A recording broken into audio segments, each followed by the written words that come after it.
कहते हैं अगर इरादे सच्चे हों तो पहाड़ भी रास्ता दे देते हैं, और अगर वही इरादा हो पर्यावरण को बचाने का तो रास्ते खुद ब खुद बन जाते हैं। आज हम बात कर रहे हैं एक ऐसे इनोवेशन की जो न सिर्फ थकान को मिटाता है बल्कि भविष्य को भी बचाता है, इलेक्ट्रिक बाइसिकल। लेकिन क्या आप जानते हैं इसकी शुरुआत कोई नई बात नहीं, बल्कि इसकी कहानी 130 साल पुरानी है। इलेक्ट्रिक बाइसिकल का सपना पहली बार देखा गया 1895 में, जब अमेरिका के ऑगडन बोल्टन जूनियर ने बैटरी से चलने वाली एक साइकिल का पेटेंट कराया। 1897 में होजिया डब्ल्यू लिबी ने ड्यूल मोटर वाली साइकिल की डिज़ाइन बनाई थी। लेकिन उस दौर में बैटरी तकनीक कमज़ोर थी और पेट्रोल की दुनिया इतनी तेज़ी से बढ़ रही थी कि ये इनोवेशन कहीं कोने में खो गया। 20वीं सदी बीत गई, पर इलेक्ट्रिक साइकिल को वो पहचान नहीं मिली जिसकी वो हकदार थी। फिर आया 1990 का दशक, जब चीन और जापान ने इसे अपनाना शुरू किया। सस्ते और पर्यावरण मित्र साधन के रूप में ई बाइक्स ने एक नई वापसी की। 2000 के बाद लिथियम आयन बैटरियों के आगमन ने इस सपने को उड़ान दी। अब ई बाइक्स लंबी दूरी तय कर सकती थीं, हल्की थीं और चार्ज भी जल्दी होती थी। भारत में यह परिवर्तन धीरे धीरे शुरू हुआ, लेकिन 2020 के बाद ये एक ट्रेंड नहीं, ज़रूरत बन चुकी है। हीरो इलेक्ट्रो, एमोटोराड, नेक्सू जैसी कंपनियां अब इसे आम आदमी तक पहुंचा रही हैं। और अब मिलिए एक ऐसे लड़के से जिसने इस पुरानी तकनीक को अपने देसी जुगाड़ और जुनून से गांव-गांव पहुंचाया। नाम है अर्जुन।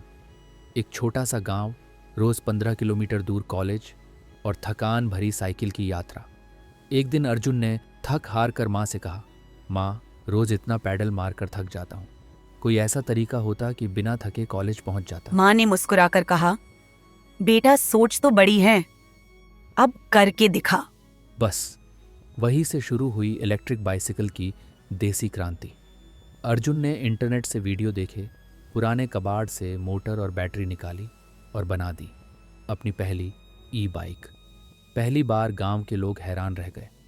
अरे ये तो बिना पैडल के चल रही है, अर्जुन ने कहा। इसे कहते हैं इलेक्ट्रिक साइकिल, बिना धुआं, बिना थकान। धीरे धीरे गांव के लोग उसकी बनाई साइकिल मांगने लगे। फिर अर्जुन ने अपने दोस्तों के साथ मिलकर एक छोटा स्टार्टअप शुरू किया। नाम रखा ग्रीन व्हील्स। अब वो पुरानी साइकिलों को इलेक्ट्रिक में बदलकर लोगों को 2 रुपये में 60 किलोमीटर तक चलने वाली सवारी दे रहा था। शहर तक बात पहुंची। कॉलेज के प्रोफेसर हैरान, टीवी चैनल पहुंचे और फिर अर्जुन बना एक देसी आविष्कारक। आज अर्जुन की इलेक्ट्रिक साइकिल ना सिर्फ ट्रैफिक से लड़ रही है बल्कि प्रदूषण से भी। वो कहता है, हम सिर्फ एक बाइक नहीं बना रहे, हम एक हरित क्रांति ला रहे हैं। ऐसी क्रांति जिसमें न तेल की ज़रूरत है, न प्रदूषण की चिंता, बस एक बैटरी और बड़ा सपना। इलेक्ट्रिक बाइसिकल की शुरुआत भले ही 1995 में हुई हो, लेकिन इसकी असली उड़ान आज हो रही है, क्योंकि अब ये सिर्फ सवारी नहीं बल्कि भविष्य की ज़रूरत बन चुकी है। तो अगर अर्जुन जैसे एक आम लड़के ने कबाड़ से क्रांति खड़ी कर दी, तो सोचिए आप क्या कर सकते हैं। बदलाव की शुरुआत पैडल से नहीं, सोच से होती है, और जब सोच इलेक्ट्रिक हो तो रफ्तार कोई नहीं रोक सकता। अगर आपको ये कहानी प्रेरणादायक लगी हो तो इस वीडियो को लाइक करें, शेयर करें और चैनल को सब्सक्राइब करना न भूलें। चलिए मिलकर एक हरित भारत बनाते हैं, एक इलेक्ट्रिक भारत।